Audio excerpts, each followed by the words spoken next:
തമിഴ്നാട്ടിൽ കോൺഗ്രസ് DMK സഹകരണത്തിന് സാധ്യത തെളിയുന്നു. സോണിയാഗാന്ധിക്കെതിരെ മത്സരിക്കാനില്ലെന്ന് ഉമാഭാരതി. പ്രവാസികൾക്ക് പോസ്റ്റൽ വോട്ട് ഏർപ്പെടുത്തിക്കൂടെ എന്ന സുപ്രീം കോടതിയുടെ ചോദ്യം. തെരഞ്ഞെടുപ്പ് മുഖത്ത് UDFന് ഹൈക്കോടതിയുടെ പ്രഹരം. ഒളിമുഖത്തിലേക്ക് സ്വാഗതം. ആദ്യം പ്രധാന വാർത്തകൾ. തമിഴ്നാട്ടിൽ കോൺഗ്രസ് DMK സഹകരണത്തിന് സാധ്യത തെളിയുന്നു. DMKക്ക് UPAയിലേക്ക് സ്വാഗതമെന്ന P. ചിദംബരം. DMKയെ കോൺഗ്രസ് ചതിച്ചിട്ടില്ലെന്നും ചിദംബരം. സോണിയാഗാന്ധിക്കെതിരെ മത്സരിക്കാനില്ലെന്ന് ഉമാഭാരതി ഝാൻസിയിൽ തന്നെ മത്സരിക്കുമെന്ന് BJP നേതൃത്വം. റായ്ബറേലിയിലും അമേഠിയിലെയും സ്ഥാനാർത്ഥികളെ ഉടൻ പ്രഖ്യാപിക്കുമെന്നും BJP. പ്രവാസികൾക്ക് പോസ്റ്റൽ വോട്ട് ഏർപ്പെടുത്തിക്കൂടെയെന്ന സുപ്രീം കോടതി. വിഷയം പരിശോധിച്ച ശേഷം നിലപാട് അറിയിക്കാമെന്ന കേന്ദ്ര സർക്കാർ. തെരഞ്ഞെടുപ്പ് മുഖത്ത് UDFന് ഹൈക്കോടതിയുടെ പ്രഹരം. സലിംരാജ് കേസിൽ മുഖ്യമന്ത്രിക്ക് രൂക്ഷ വിമർശം. മുഖ്യമന്ത്രി രാജിവെക്കണമെന്ന പ്രതിപക്ഷം. ജനം വിധിയെഴുതട്ടെയെന്ന് ഉമ്മൻചാണ്ടി.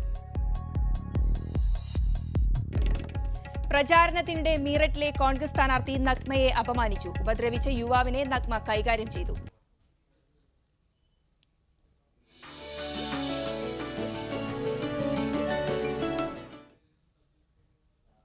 പിണക്കങ്ങളെല്ലാം മറന്ന DMKയും കോൺഗ്രസും വീണ്ടും ഒന്നിക്കുന്നു. UPAയിലേക്ക് തിരിച്ചു പോകുന്നതിന് പ്രശ്നമൊന്നുമില്ലെന്ന് DMK അധ്യക്ഷൻ കരുണാനിധി പ്രഖ്യാപിച്ചു കഴിഞ്ഞു. കോൺഗ്രസ് നേതൃത്വം ഇതിനോട് അനുകൂലമായാണ് പ്രതികരിച്ചിരിക്കുന്നത്. മനസ്സുമാറ്റി മതനിരപേക്ഷ നിലപാടുകളിലേക്ക് മടങ്ങുകയും നേതാക്കൾ മാപ്പ് ചോദിക്കുകയും ചെയ്താൽ കോൺഗ്രസിനെ പിന്തുണയ്ക്കാമെന്ന് കരുണാനിധി കഴിഞ്ഞ ദിവസം വ്യക്തമാക്കിയിരുന്നു. വാക്കുകൾക്ക് പകരം കരുണാനിധിയുടെ മനസ്സിലിരിപ്പിനെ വിലയിരുത്തിയ കോൺഗ്രസ് നേതൃത്വം അദ്ദേഹത്തെ ചർച്ചയ്ക്ക് ക്ഷണിക്കുകയായിരുന്നു. തുടർന്ന് കരുണാനിധിയുമായി കൂടിക്കാഴ്ച നടത്തിയ P. ചിദംബരം DMK കോൺഗ്രസ് മുന്നണി ഈ ലോക്സഭാ തെരഞ്ഞെടുപ്പിലും ഉണ്ടാകുമെന്നതിന്റെ സൂചനയാണ് നൽകിയത്. DMKയുടെ ലക്ഷ്യം വോട്ട് നേടുകയല്ല, മറിച്ച് വർഗീയ ശക്തികളെ ഭരണത്തിൽ നിന്നും അകറ്റി നിർത്തുകയാണെന്നാണ് കരുണാനിധി പറഞ്ഞത്. എന്നാൽ തമിഴ്നാട്ടിൽ ഉരുത്തിരിയുന്ന പുതിയ രാഷ്ട്രീയ സാഹചര്യമാണ് കരുണാനിധിയെയും കോൺഗ്രസിനെയും വീണ്ടും ഒന്നിപ്പിക്കുന്നതെന്നാണ് വിലയിരുത്തൽ. രാജീവ് ഗാന്ധി വധക്കേസ് പ്രതികളെ വിട്ടയക്കാൻ എടുത്ത തീരുമാനം ഉൾപ്പെടെ ഉപയോഗപ്പെടുത്തി ജയലളിതയുടെ AIADMK വൻ പ്രചാരണമാണ് തമിഴ്നാട്ടിൽ നടത്തിക്കൊണ്ടിരിക്കുന്നത്. ഇത് DMKക്കും കോൺഗ്രസിനും എതിരാകുമെന്ന പശ്ചാത്തലത്തിലാണ് വീണ്ടും പിണക്കങ്ങളെല്ലാം മറന്ന് യോജിപ്പിന്റെ വഴിയിലേക്ക് നീങ്ങാൻ ഇരു പാർട്ടികളെയും പ്രേരിപ്പിച്ചിരിക്കുന്നത്. News desk media 1. സോണിയാഗാന്ധിക്കെതിരെ റായ്ബറേലിയിൽ മത്സരിക്കാനില്ലെന്ന് ഉമാഭാരതി. നേരത്തെ സോണിയയ്ക്കെതിരെ ഉമാഭാരതി മത്സരിക്കുമെന്ന റിപ്പോർട്ടുകളുണ്ടായിരുന്നു. അതേസമയം ഉമാഭാരതി ഝാൻസിയിൽ തന്നെ മത്സരിക്കുമെന്ന് BJP നേതൃത്വം വ്യക്തമാക്കി. റായ്ബറേലിയിലും അമേഠിയിലെയും സ്ഥാനാർത്ഥികളെ ഉടൻ പ്രഖ്യാപിക്കുമെന്നും BJP അറിയിച്ചു. BJP നേതൃത്വത്തിന് മുക്താർ അബ്ബാസ് നഖ്വിയുടെ രൂക്ഷ വിമർശം. ട്വിറ്ററിലാണ് നഖ്വിയുടെ വിമർശം. JDU മുൻ നേതാവ് സാബിർ അലിക്ക് പാർട്ടിയിൽ അംഗത്വം നൽകിയതിനെതിരെയാണ് നഖ്വി രംഗത്തെത്തിയിരിക്കുന്നത്. യാസിർ ഭട്കലിന്റെ സുഹൃത്താണ് സാബിർ അലിയെന്ന് പറഞ്ഞ നഖ്വി പാർട്ടി അടുത്തുതന്നെ ദാവൂദ് ഇബ്രാഹിമിനെയും സ്വീകരിക്കുമെന്ന് പരിഹസിച്ചു. ഇന്നലെയാണ് JDU നേതാവ് സാബിർ അലിയെ BJPയിൽ എടുത്തത്. മോദിയെ പുകഴ്ത്തിയതിന് അദ്ദേഹത്തെ JDUവിൽ നിന്ന് പുറത്താക്കിയിരുന്നു. പ്രവാസികൾക്ക് പോസ്റ്റൽ വോട്ട് സംവിധാനം ഏർപ്പെടുത്തിക്കൂടെ എന്ന സുപ്രീം കോടതി. കേന്ദ്ര സർക്കാരിന് വേണ്ടി ഹാജരായ അറ്റോർണി ജനറലിനോടാണ് കോടതി ഇക്കാര്യം ചോദിച്ചത്. വിഷയം പരിശോധിച്ച ശേഷം നിലപാട് അറിയിക്കാമെന്ന് അറ്റോർണി ജനറൽ കോടതിയിൽ പറഞ്ഞു. ഏപ്രിൽ 7-ന് കേസ് വീണ്ടും പരിഗണിക്കും. പോസ്റ്റൽ വോട്ടിന്റെ സാധ്യത കൂടി ആരാഞ്ഞ് പ്രതീക്ഷ നൽകുന്നുണ്ടെന്ന് കോടതിയെ സമീപിച്ച പ്രവാസി ഡോക്ടർ ഷംസീർ വയലിൽ പറഞ്ഞു. വളരെ പോസിറ്റീവായിട്ടുള്ള റിസൾട്ടാണ് ഇന്ന് കോടതി തന്നിരിക്കുന്നത്. ഇത്രയും കാലം എവിടെയായിരുന്നു എന്നുള്ളൊരു ചോദ്യമാണ് ഇപ്പം ഇന്ന് ജഡ്ജി ഉന്നയിച്ച ഒരു പ്രധാന ചോദ്യം. ആം ആദ്മി പാർട്ടി രൂപീകരിച്ച ഇന്ത്യൻ രാഷ്ട്രീയത്തിൽ ചുരുങ്ങിയ കാലത്തിനുള്ളിൽ മുൻനിര സ്ഥാനമുറപ്പിച്ച അരവിന്ദ് കെജ്രിവാളിന്റെ ജന്മഗൃഹം ഹരിയാനയിലാണ്. രാജ്യം ലോക്സഭാ തെരഞ്ഞെടുപ്പിന്റെ ചൂടിൽ അകപ്പെട്ടതിന് ശേഷം കെജ്രിവാൾ ഇന്ത്യയുടെ പ്രധാനമന്ത്രിയാകുമെന്ന പ്രതീക്ഷയിലാണ് ബന്ധുക്കൾ.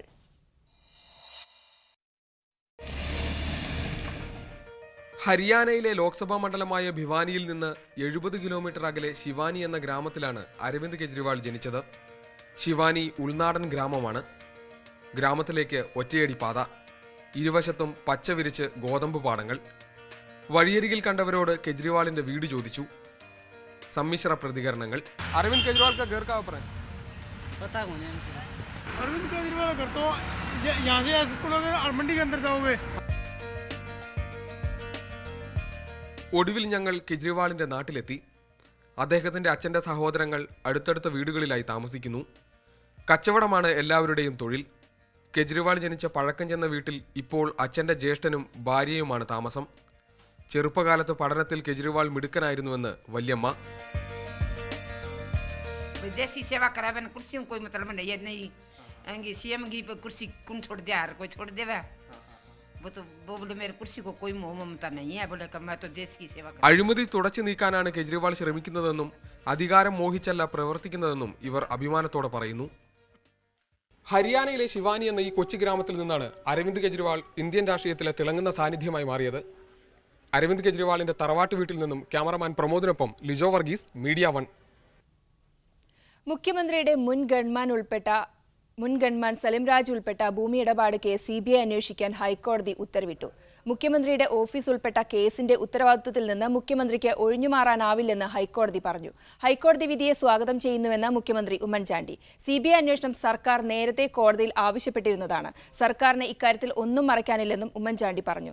തന്റെ ഭാഗം കേൾക്കാതെയാണ് കോടതി വിമർശിച്ചതെന്നും കോടതി വിമർശനത്തിന്റെ പേരിൽ രാജിവെക്കില്ലെന്നും മുഖ്യമന്ത്രി ഉമ്മൻചാണ്ടി ആലപ്പുഴയിൽ പറഞ്ഞു.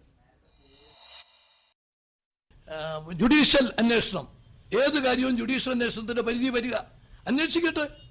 ആർക്ക് വേണമെങ്കിലും അവിടെ അവർക്ക് പറയാനുള്ള കാര്യങ്ങൾ പറയാം. ഇതിപ്പം എന്നെപ്പോലും കേൾക്കാതെയാ പറഞ്ഞെന്നുള്ള കാര്യം നിങ്ങൾ മറക്കരുത്. ഒരു സാമാന്യ നീതി എനിക്ക് കിട്ടിയിട്ടില്ല. എന്നെ വിമർശിക്കുമ്പോൾ എന്റെ ഒരു അഭിപ്രായം ഒന്ന് ആരാണ്ട്, എനിക്കൊരു പരാതിയില്ല കേട്ടോ, ഞാൻ ഒരിടത്തും പരാതിപ്പെടാനും പോകുന്നില്ല. അത് നടക്കത്തില്ല. ഞാൻ ജനകീയ കോടതിയുടെ മുമ്പിലേക്ക് പോവുക. കടുത്ത പോരാട്ടം നടക്കുന്ന കൊല്ലം ലോക്സഭാ മണ്ഡലത്തിൽ LDFന്റെ തെരഞ്ഞെടുപ്പ് പ്രചാരണത്തിന് ഊർജ്ജം പകർന്ന് VS അച്യുതാനന്ദൻ എത്തി. മണ്ഡലത്തിൽ 4 ഇടങ്ങളിലായിരുന്നു VSന്റെ പ്രചാരണ പരിപാടി. കോൺഗ്രസിന്റെ പ്രകടന പത്രികയെ രൂക്ഷമായി വിമർശിച്ച VS NK പ്രേമചന്ദ്രന്റെ കാര്യത്തിൽ മൗനം പാലിച്ചതും ശ്രദ്ധേയമായി. അഞ്ചലിൽ നടന്ന LDF തെരഞ്ഞെടുപ്പ് പ്രചാരണ യോഗത്തിലായിരുന്നു VS അച്യുതാനന്ദൻ ആദ്യമെത്തിയത്. VS എത്തിയതോടെ പ്രവർത്തകരും ആവേശത്തിലായി. സ്വതസിദ്ധമായ ഭാഷയിൽ കോൺഗ്രസിനെ രൂക്ഷമായി വിമർശിച്ചുകൊണ്ട് VS തുടങ്ങി. ഒട്ടേറെ വാഗ്ദാനങ്ങളാണ് നിരത്തിയിരിക്കുന്നത്. വീട് ഒന്ന് വേണമെങ്കിൽ അത് ഭൂമിയിൽ തന്നെ വേണ്ടതാണ്. അതിനാദ്യം ഭൂമി കൊടുത്തോ എന്ന കസ്തൂരിരംഗൻ റിപ്പോർട്ടിൽ UDF സർക്കാർ കൈക്കൊണ്ട നടപടികളെയും VS വിമർശിച്ചു. കൊല്ലം മണ്ഡലത്തിലെ ഇടതുമുന്നണി സ്ഥാനാർത്ഥി MA ബേബിക്ക് വേണ്ടി വോട്ടഭ്യർത്ഥിച്ച VS RSPയുടെ മുന്നണി മാറ്റത്തെക്കുറിച്ച് പ്രതികരിക്കാത്തതും ശ്രദ്ധേയമായി. RSPയുടെ ശക്തി കേന്ദ്രമായ ചവറയിൽ നടന്ന തെരഞ്ഞെടുപ്പ് പ്രചാരണ യോഗത്തിലും VS പങ്കെടുത്തു. വേദിയിലെ ഇടതുനേതാക്കൾ RSPയെ രൂക്ഷമായി വിമർശിക്കുന്നതിനിടയിലായിരുന്നു VS എത്തിയത്. പ്രസംഗത്തിലുടനീളം കേന്ദ്ര സർക്കാരിനെ വിമർശിച്ച VS RSPയെക്കുറിച്ച് മൗനം പാലിച്ചത് പ്രവർത്തകരെ പോലും അത്ഭുതപ്പെടുത്തി. ഇക്കാര്യത്തിലുള്ള അതൃപ്തി പ്രാദേശിക നേതൃത്വം ജില്ലാ നേതൃത്വത്തെ അറിയിക്കുകയും ചെയ്തു. ഇതിനെ തുടർന്ന് സന്ധ്യയോടെ കുണ്ടറയിൽ നടന്ന സമ്മേളനത്തിൽ വിമർശനമുന്നയിച്ചെങ്കിലും NK പ്രേമചന്ദ്രന്റെ പേര് VS ഒഴിവാക്കി. PL കിരൺ, മീഡിയ 1, കൊല്ലം. പോളിംഗ് ബൂത്തിൽ ഇടവേള.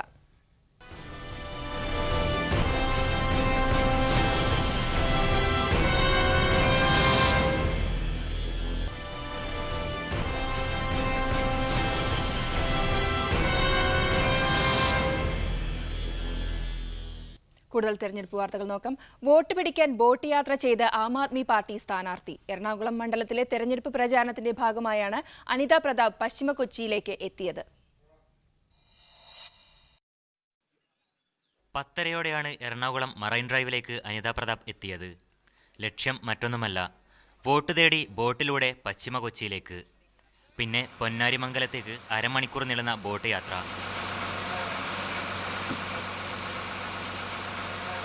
പ്രശ്നങ്ങളാരാഞ്ഞും പുതിയ പാർട്ടിയെ പരിചയപ്പെടുത്തിയും വീടാന്തരം. വഴിയാത്രക്കാരോടും നീളുന്ന സംസാരം. ഒരു മാറ്റം എല്ലാവർക്കും ആവശ്യമാണ്.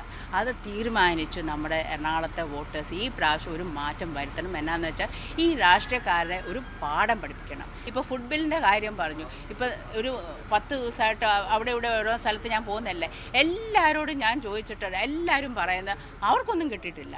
വലിയ പബ്ലിസിറ്റി ഉണ്ട്, വലിയ ഫ്ലെക്സ് ബോർഡ് ഉണ്ട്, പക്ഷേ മനുഷ്യരുടെ വയറ്റിലോട്ടൊന്നും ചെന്നിട്ടില്ല. 10 വീടുകളിൽ അധികം കയറിയില്ല. പിന്നെ അടുത്ത യാത്ര, അതിനിടെ വിശ്രമം. മറ്റു രാഷ്ട്രീയ പാർട്ടികൾ ചെയ്യുന്നത് പോലെ വെറുമൊരു വോട്ടഭ്യർത്ഥനയിൽ ഒതുങ്ങാതെ നീളുന്ന സംസാരം സമയം കൂട്ടിയതല്ലാതെ ജനസമ്പർക്കം കൂട്ടിയില്ല. 10 മിനിറ്റ് ചെലവഴിച്ച ശേഷം വീണ്ടും ബോട്ടിലേക്ക്. ഇനി നേരെ പാർട്ടി ഓഫീസിലേക്ക്. മീഡിയ 1 കൊച്ചി. കോട്ടയത്ത് തെരഞ്ഞെടുപ്പ് പ്രചാരണത്തിന് സ്ഥാനാർത്ഥികളുടെ ഭാര്യമാരും രംഗത്തെത്തി. ജോസ് കെ മാണിയുടെയും മാത്യു ടി തോമസിന്റെയും ഭാര്യമാരാണ് പ്രചാരണത്തിൽ സജീവമായത്.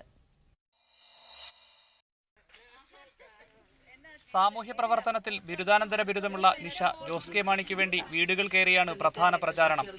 ഓരോ ദിവസവും കൃത്യമായ സമയം നിശ്ചയിച്ച് ഭർത്താവിന് വേണ്ടി ആവേശത്തോടെയാണ് പ്രവർത്തിക്കുന്നത്. വനിതാ വോട്ടർമാരെ ലക്ഷ്യമിക്കുന്ന പ്രചാരണ പ്രവർത്തനങ്ങൾക്കാണ് പ്രാമുഖ്യം നൽകുന്നത്. ജോസ് കെ മാണിയുടെ പ്രവർത്തനത്തെ വിശദീകരിച്ചും ചിഹ്നം പരിചയപ്പെടുത്തിയും മികച്ച രാഷ്ട്രീയക്കാരിയുടെ പരിവേഷത്തോടെയാണ് നിഷയുടെ വോട്ടുപിടുത്തം. വളരെ പോസിറ്റീവ്, വളരെ എന്താ പറയുന്നത്, നമുക്ക് നല്ലൊരു ഇത് തോന്നും. പോകുന്നിടത്തൊക്കെ എല്ലാവരും ഒത്തിരി നല്ല രീതിയിൽ സഹകരിക്കുന്നുമുണ്ട്. ചെങ്ങന്നൂർ ക്രിസ്ത്യൻ കോളേജിലെ ഇംഗ്ലീഷ് വിഭാഗം മേധാവിയായ മാത്യു ടി തോമസിന്റെ ഭാര്യ അച്ചാമ്മ അലക്സ് കോട്ടയത്തെ തന്റെ ബന്ധങ്ങളെയാണ് വോട്ടാക്കി മാറ്റാൻ ശ്രമിക്കുന്നത്. ഓഫീസുകളും ക്യാമ്പസുകളും കേന്ദ്രീകരിച്ചാണ് ഇവരുടെ പ്രധാന പ്രവർത്തനങ്ങൾ. തിരുവല്ലയിലുണ്ടായ അനുഭവം കോട്ടയത്തും ആവർത്തിക്കുമെന്നാണ് ഇവരുടെ പ്രതീക്ഷ. മെച്ചം എന്ന് പറഞ്ഞാൽ തിരുവല്ലക്കാർക്ക് ഞങ്ങളെ അറിയാവുന്നതാണ്. അതുകൊണ്ട് അതുപോലല്ല, കോട്ടയത്ത് നമ്മൾ ആദ്യമായിട്ടല്ലേ, അപ്പം എന്തുമാത്രം മെച്ചമുണ്ടെന്നുള്ള അറിഞ്ഞുകൂടാ. ഭർത്താക്കന്മാരുടെ പോരാട്ടത്തിന് ഭാര്യമാരുടെ പിന്തുണ കൂടി ലഭിക്കുമ്പോൾ കോട്ടയത്തെ തെരഞ്ഞെടുപ്പ് അംഗത്തിന് ഊർജം വർദ്ധിക്കുകയാണ്. ക്യാമറ പേഴ്സൺ മനീഷ് പെരുമണ്ണയ്ക്കൊപ്പം യു ഷൈജു, മീഡിയ 1 കോട്ടയം. സ്ഥാനാർത്ഥികളുടെ പേടി സ്വപ്നമാണ് എന്നും അപരന്മാർ എത്ര വോട്ട് പിടിക്കുമോ അത്രയും വിജയം അകലും ആ സ്ഥാനാർത്ഥിക്ക്. ഇത്തവണയും അപരന്മാരുടെ എണ്ണത്തിൽ കുറവൊന്നുമില്ല. ആലത്തൂരിലെയും പൊന്നാനിയിലെയും LDF സ്ഥാനാർത്ഥികൾക്കാണ് അപരന്മാർ കൂടുതൽ പാരയാവുക.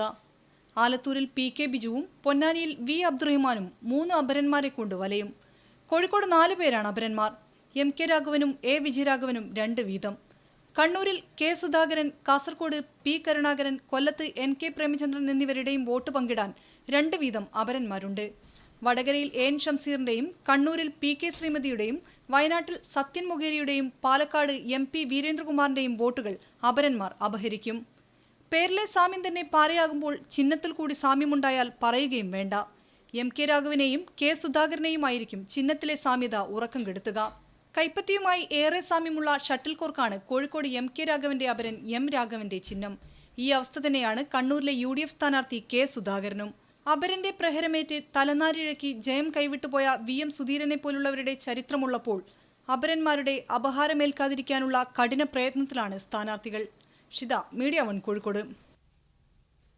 ചലച്ചിത്ര നടിയും മീററ്റിലെ കോൺഗ്രസ് സ്ഥാനാർത്ഥിയുമായ നഗ്മയോട് അപമര്യാദയെ പെരുമാറിയ യുവാവിനെ നടി മർദ്ദിച്ചു. മീററ്റിലെ തെരഞ്ഞെടുപ്പ് റാലിക്കിടെയായിരുന്നു സംഭവം. ഒരാഴ്ചക്കിടെ 2ാം തവണയാണ് തെരഞ്ഞെടുപ്പ് റാലിക്കിടെ നഗ്മയ്ക്ക് മോശമായ പ്രതികരണമുണ്ടാകുന്നത്. വിണ്ണിലിറങ്ങിയ താരസുന്ദരിയെ കാണാൻ ജനം തടിച്ചുകൂടിയതോടെയാണ് പ്രശ്നങ്ങൾക്ക് തുടക്കമായത്. മീററ്റിലെ ജലികൂതിയിൽ തെരഞ്ഞെടുപ്പ് റാലിക്ക് നഗ്മ എത്തിയതു മുതൽ ജനക്കൂട്ടം നടിക്കു ചുറ്റും കൂടി. പിന്നീട് ഒരു വിധത്തിൽ വേദിയിലെത്താൻ ശ്രമിക്കുന്നതിനിടെയാണ് നഗ്മയോട് ആൾക്കൂട്ടത്തിനിടയിൽ നിന്ന ഒരു യുവാവ് അപമര്യാദയായി പെരുമാറിയത്. ഞായറാഴ്ചത്തെ സംഭവം ഓർമ്മയിൽ നിന്നും മറഞ്ഞിട്ടില്ലാതിരുന്ന നടി ഉടനടി പ്രതികരിച്ചു.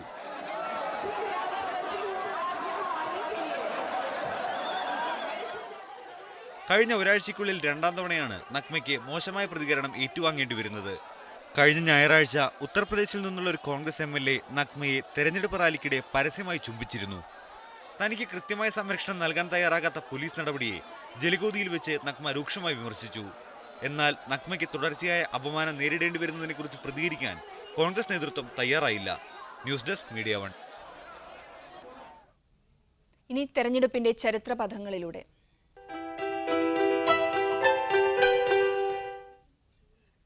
രാജ്യത്ത് ഏകകക്ഷി ഭരണത്തിന് ഇനി സാധ്യതയില്ലെന്ന് ഒരിക്കൽ കൂടി അടിവരയിട്ട തെരഞ്ഞെടുപ്പായിരുന്നു 2004 14ാം ലോക്സഭാ തെരഞ്ഞെടുപ്പ് ഫലം. ഇടതുപക്ഷത്തിന്റെ പുറത്തുനിന്നുള്ള പിന്തുണയോടെ ഭരിച്ച ജനാനുകൂല നിലപാടുകളിലൂടെയാണ് ശ്രദ്ധ നേടിയത്. ദേശീയ രാഷ്ട്രീയത്തിൽ പ്രാദേശിക കക്ഷികളുടെ പ്രാധാന്യം തെളിയിക്കുന്നതായിരുന്നു 2004 14ാം ലോക്സഭാ തെരഞ്ഞെടുപ്പ് ഫലം. രാജ്യത്ത് ഇനി ഏകകക്ഷി ഭരണത്തിന് സാധ്യതയില്ലെന്ന് ഒന്നുകൂടി ഈ തെരഞ്ഞെടുപ്പ് ഫലം തെളിയിച്ചു. ഇന്ത്യ തിളങ്ങുന്നു എന്ന മുദ്രാവാക്യവുമായി തെരഞ്ഞെടുപ്പിനെ നേരിട്ട BJP നേടിയത് 138 സീറ്റുകൾ മാത്രം. കോൺഗ്രസിന് 145 സീറ്റുകൾ ലഭിച്ചു. CPM-ന് 43-ഉം CPI-ക്ക് 10-ഉം BSP-ക്ക് 19 സീറ്റുകൾ വീതം ലഭിച്ചു. BJP-യെ അധികാരത്തിൽ നിന്ന് അകറ്റി നിർത്താൻ കോൺഗ്രസിന് പിന്തുണ നൽകാൻ വിവിധ കക്ഷികൾ തയ്യാറായി. SP, BSP തുടങ്ങിയ കക്ഷികളും കോൺഗ്രസും ചേർന്ന് സർക്കാർ ഉണ്ടാക്കാൻ തീരുമാനിച്ചു. ഇടതുപക്ഷം പുറത്തുനിന്ന് പിന്തുണ നൽകാൻ തയ്യാറായി. ഒരു പൊതു മിനിമം പരിപാടിയുടെ അടിസ്ഥാനത്തിൽ കോൺഗ്രസിനെ പിന്തുണയ്ക്കാനായിരുന്നു ഇടതുപക്ഷത്തിന്റെ തീരുമാനം. സോണിയാഗാന്ധിയെ പ്രധാനമന്ത്രിയാക്കാൻ കോൺഗ്രസ് പാർലമെന്ററി പാർട്ടി യോഗം തീരുമാനിച്ചു. സോണിയാഗാന്ധിയെ കോൺഗ്രസ് അധ്യക്ഷയാക്കിയതിൽ പ്രതിഷേധിച്ച് കോൺഗ്രസ് വിട്ട ശരത് പവാറിന് പോലും സോണിയ പ്രധാനമന്ത്രിയാകുന്നതിൽ എതിർപ്പുണ്ടായിരുന്നില്ല. എന്നാൽ എല്ലാവരെയും അത്ഭുതപ്പെടുത്തി സോണിയാഗാന്ധി പ്രധാനമന്ത്രി പദം നിരസിച്ചു. പകരം സർക്കാരിനെ നയിക്കാൻ റാവൂത്ത് സർക്കാരിലെ ധനമന്ത്രിയായ മൻമോഹൻ സിംഗിനെ തെരഞ്ഞെടുത്തു. അങ്ങനെ 2004 മെയ് 22-ന് മൻമോഹൻ സിംഗിന്റെ നേതൃത്വത്തിൽ 1ാം UPA സർക്കാർ കേന്ദ്രത്തിൽ അധികാരമേറ്റു. ഊർജിത ഉദാരവൽക്കരണ നയങ്ങൾ നടപ്പാക്കാനാണ് മൻമോഹൻ സിംഗ് തുടക്കം മുതലേ ശ്രമിച്ചത്. ചെറുകിട വാണിജ്യ മേഖലയിലെ നേരിട്ടുള്ള വിദേശ നിക്ഷേപം ഉൾപ്പെടെയുള്ള പരിഷ്കാരങ്ങൾ നടപ്പിലാക്കാൻ സർക്കാർ ശ്രമിച്ചപ്പോൾ ഇടതുപക്ഷം എതിർത്തു. ദേശീയ ഗ്രാമീണ തൊഴിലുറപ്പ് പദ്ധതിയും വിവരാവകാശ നിയമവുമായിരുന്നു 1ാം UPA സർക്കാരിന്റെ ഏറ്റവും വലിയ സംഭാവന. വനാവകാശ നിയമവും സർക്കാർ നടപ്പിലാക്കി. വനാവകാശ നിയമം വഴി ആദിവാസികൾക്ക് വനഭൂമിക്ക് മേൽ അവകാശം ലഭിച്ചു. ഇത്തരം ജനകീയ പദ്ധതികളാണ് UPA-യെ വീണ്ടും അധികാരത്തിലേറ്റിയത്. സഖ്യകക്ഷി രാഷ്ട്രീയത്തിന്റെ തന്ത്രപരമായ ചേരുവകളും ദുർബലമായ പ്രതിപക്ഷവും ചേർന്നപ്പോൾ 2009-ൽ UPA-ക്ക് വീണ്ടും അധികാരത്തിൽ തിരിച്ചെത്താൻ സാധിച്ചു. Election desk, media 1. പോളിംഗ് ബൂത്തിൽ ഇടവേള.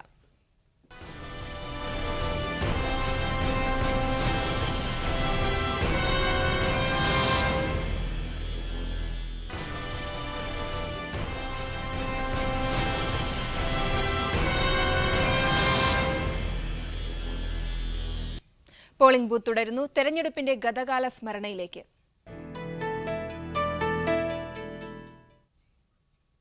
പഴയ വനമന്ത്രി പ്രൊഫസർ NM ജോസഫ് ഈ തെരഞ്ഞെടുപ്പിലും ആവേശത്തോടെ മുന്നിലുണ്ട്.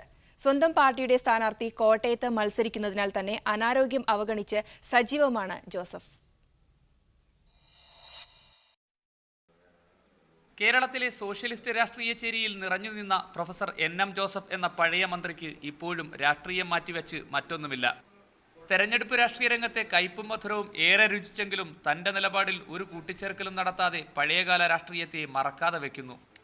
അതാണ് പൈസയുടെ ഒരു അതിപ്രസരമാണ് ഞാൻ കാണുന്നത്. 2 ക്യാരക്ടറുള്ള ആളുകൾ പുതുതായിട്ട് പോളിറ്റിക്സിലേക്ക് വരുന്നില്ല. പക്ഷേ ഡെമോക്രാറ്റിക് സെറ്റപ്പിൽ അങ്ങനെയുള്ള ആളുകൾ വരാതിരിക്കുന്നതുകൊണ്ട് ആണ് ഈ രാഷ്ട്രീയ രംഗത്തെ ഒരു മൂല്യച്യുതി വളരെ കൂടുതലാണ്. നമുക്ക് വളരെ അപകടം ചെയ്യുന്നു. മത്സരിച്ചത് 4 തവണ. ഒരു തവണ ഇന്നത്തെ ചീഫ് വിപ്പ് PC ജോർജിനെ തോൽപ്പിച്ചു. ഇന്നത്തെ രാഷ്ട്രീയ പ്രവർത്തനങ്ങൾക്ക് കോട്ടം സംഭവിച്ചുവെങ്കിലും പുതിയ തലമുറ സജീവമാകുന്നത് നല്ല കാര്യമായാണ് ഈ പഴയ മന്ത്രി പറയുന്നത്. ഈ സോഷ്യൽ മീഡിയ, പ്രത്യേകിച്ച് എന്താ നിങ്ങൾ പറയാതിന്, ഈ ഫേസ്ബുക്ക്, ട്വിറ്റർ, ഇതിലൊക്കെ ചെറുപ്പക്കാർ പ്രതികരിക്കുന്നുണ്ട്. അവിടെ പ്രതികരണം ഇപ്പോഴും പോസിറ്റീവായിട്ട് വരുന്നു എന്നാണ് ഞാൻ കരുതുന്നത്. 3 പതിറ്റാണ്ട് കാലത്തെ അധ്യാപനത്തിന്റെ കരുത്തും ഇന്നും രാഷ്ട്രീയ രംഗത്തെ സജീവതയും കൊണ്ട് കാഴ്ചപ്പാടുകൾക്ക് ബലം നൽകി മുന്നോട്ടു പോവുകയാണ് NM ജോസഫ്. തെരഞ്ഞെടുപ്പ് രാഷ്ട്രീയത്തിലെ കണക്കുകൂട്ടലുകൾ പലതും പിഴയ്ക്കുമ്പോഴും പ്രവർത്തന രംഗത്ത് നിറയുമ്പോൾ അതെല്ലാം ഒരു പ്രശ്നമല്ലാതായി മാറുകയാണ് NM ജോസഫ് എന്ന സാമ്പത്തിക ശാസ്ത്ര വിദഗ്ധന്. ക്യാമറ പേഴ്സൺ മനീഷ് പെരുമണ്ണയ്ക്കൊപ്പം യു ഷൈജു, മീഡിയ 1, കോട്ടയം. ഇനി പ്രവാസികളും തെരഞ്ഞെടുപ്പും.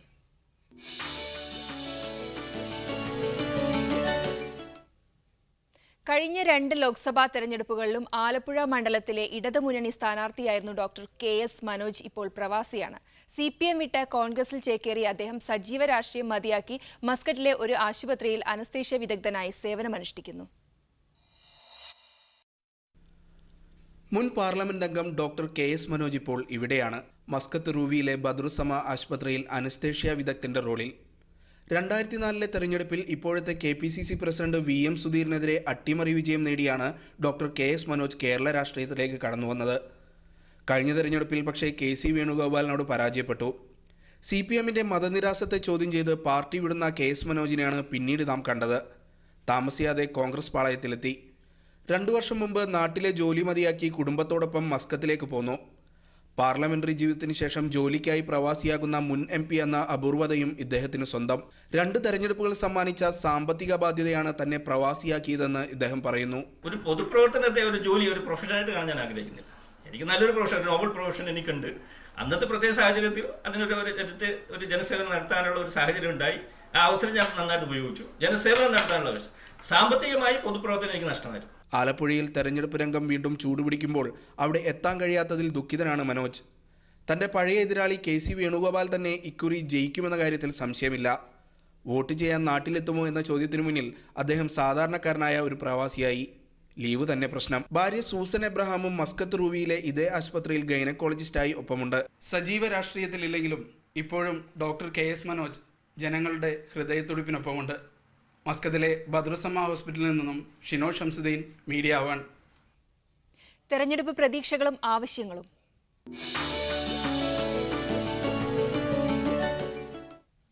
മലപ്പുറത്തെ വിനോദസഞ്ചാര കേന്ദ്രമായ കോട്ടക്കുന്നിലെ വഴിയോര കച്ചവടക്കാർക്കും ഈ തെരഞ്ഞെടുപ്പിൽ ചിലത് പറയാനുണ്ട്.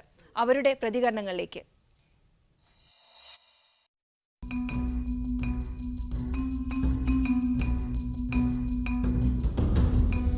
നല്ലൊരു ഭരണം ഇവിടെ നടത്തിയിട്ടില്ലല്ലോ. പോയി 5 മന്ത്രിയും ലീഗിൻ്റെ 3 UDF ഉണ്ടായിട്ട് ഇപ്പോൾ എന്താ ഇവിടെ ഉണ്ടായത്? ചൈന ബസാറിന് കൊടുത്തത് ഇപ്പോൾ ലാസ്റ്റ് ടോയ്ലറ്റിൻ്റെ കൊടുത്ത് ആ പ്രതീക്ഷ ഉണ്ടായിരുന്നു ചൈന ബസാർ പൊന്തും നന്നാവുന്നൊക്കെ.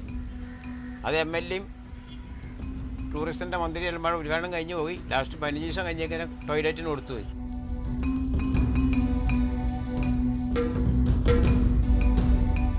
നമുക്ക് നല്ലൊരു സ്ഥാനാർത്ഥി വരണം എന്ന് ആഗ്രഹിക്കും. വേറൊരു ചെറുപ്പക്കാരൻ എന്തെങ്കിലും വരണം എന്നുള്ള ആഗ്രഹമൊക്കെ ഉണ്ടായിരുന്നു. നമുക്ക് ഇവിടെ നല്ലൊരു സ്ഥാനാർത്ഥി ആരെന്ന് ചോദിച്ചു കഴിഞ്ഞാൽ അഹമ്മദ് സാഹിബ് തന്നെ ഉള്ളൂ. വേറെ എതിർ സ്ഥാനാർത്ഥികളൊക്കെ ദുർബലരാണ്, എല്ലാ സ്ഥാനാർത്ഥികളും. തെരഞ്ഞെടുപ്പിലെ വേറിട്ട കാഴ്ചകൾ.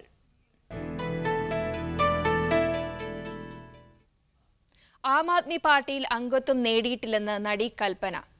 ഇതു സംബന്ധിച്ച് പുറത്തുവന്ന വാർത്തകൾ വാസ്തവിരുദ്ധമാണ്. ആലുവയിൽ ജനസേവാ ശിശുഭവന്റെ പരിപാടിയിൽ പങ്കെടുക്കാനാണ് താൻ പോയതെന്നും ചെയർമാൻ ജോസ് മാവേലി തെറ്റിദ്ധരിപ്പിക്കുകയായിരുന്നെന്നും കൽപ്പന പറഞ്ഞു. എറണാകുളത്ത് വാർത്താസമ്മേളനത്തിൽ സംസാരിക്കുകയായിരുന്നു കൽപ്പന.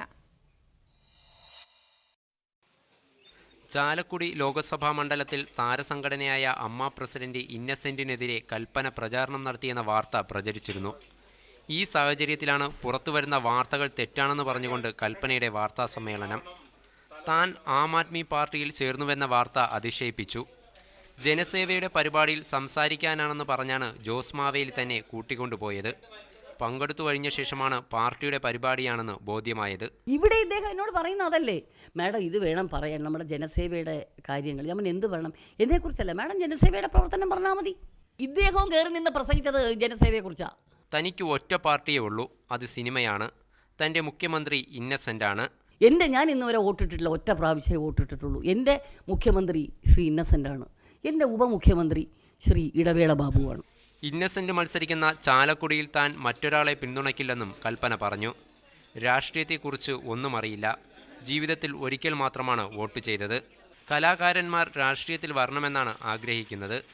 സംഭവം വിവാദമായതോടെ താൻ ഇന്നസെന്റിനെയും ഇടവേള ബാബുവിനെയും വിളിച്ച് കാര്യങ്ങൾ ബോധ്യപ്പെടുത്തി. എങ്കിലും ജനങ്ങളെ മുഴുവൻ സത്യാവസ്ഥ അറിയിക്കണമെന്നുണ്ടായിരുന്നുവെന്നും കൽപ്പന പറഞ്ഞു.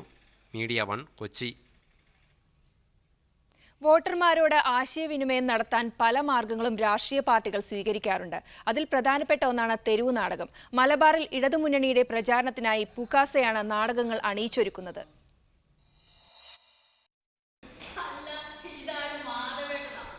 വിലക്കയറ്റം, അഴിമതി, വർഗീയത തുടങ്ങി ഇടതുപക്ഷത്തിന്റെ പ്രധാന പ്രചരണ വിഷയങ്ങളെല്ലാം കൂടിച്ചേരുന്നതാണ് നാടകങ്ങൾ. മാവൂർ വിജയൻ സംവിധാനം ചെയ്ത ചായമക്കാനിയാണ് നാടകങ്ങളിലൊന്ന്. തെരുവ് നാടകങ്ങൾ എന്ന് പറഞ്ഞാൽ നമ്മുടെ സാമൂഹ്യ പ്രശ്നങ്ങൾ, കാലികമായ രാഷ്ട്രീയ പ്രശ്നങ്ങൾ ഒരു റീഫിൽ പോലെ, ശാശ്വതമായ സംഭവമൊന്നുമല്ല, ഒരു റീഫിൽ പോലെ ആ വിഷയം ആൾക്കാരുടെ ഇടയിൽ എത്തിക്കുക. കാലികം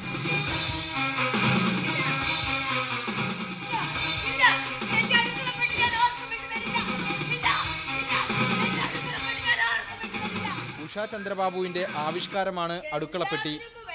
വീട്ടമ്മമാരെയാണ് ഈ നാടകം ലക്ഷ്യം വെക്കുന്നത്.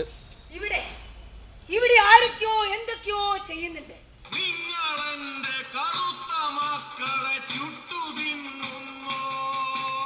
ഇന്ത്യൻ പൂച്ച, വെളുത്ത പൂച്ച, വലിയ പൂച്ച.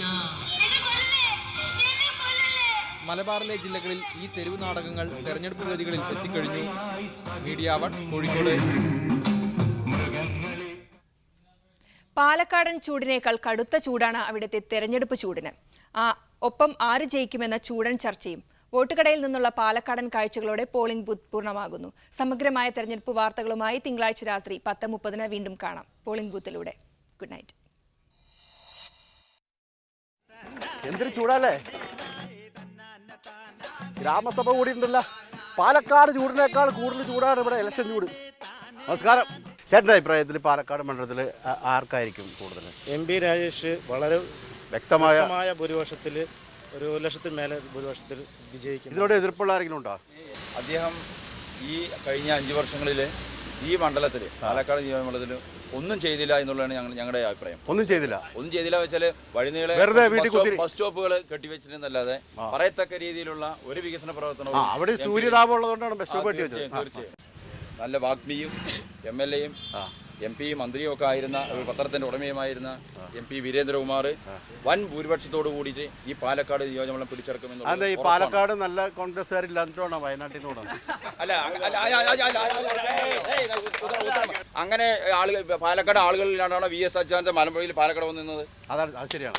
എന്താണ് കേട്ടോ, ഇപ്പൊ ഇവരുടെ 2 പക്ഷത്തെ ആളുകളും ഇപ്പൊ ഇവിടെ വികസനം നടന്നിട്ടില്ല എന്നുള്ള പ്രശ്നങ്ങളാണല്ലോ. കേന്ദ്രത്തിൽ BJP അധികാരത്തിൽ വന്നാൽ ഇവരുടെ തൊഴിൽ മേഖല പ്രശ്നങ്ങൾ, കോച്ച് ഫാക്ടറി ഇവർ കല്ലിട്ടിട്ട് പോയിട്ടുണ്ട്. അത് ഗുജറാത്തിൽ വികസനത്തിന്റെ അതിന്റെ ഘട്ടമാണ് ജനങ്ങൾ. ഇവിടെ ഏതൊക്കെ പറഞ്ഞു കഴിഞ്ഞാലും ഇവിടെ മദ്യമാഫിയ, മണൽ മാഫിയ, മറ്റുള്ള മാഫിയക്കാരോട് പൈസ പിരിച്ച് കൊള്ളയടിച്ച് മദ്യം കൊടുത്ത് വിജയിപ്പിക്കുന്ന പാർട്ടികളാണ് ഇവിടെ.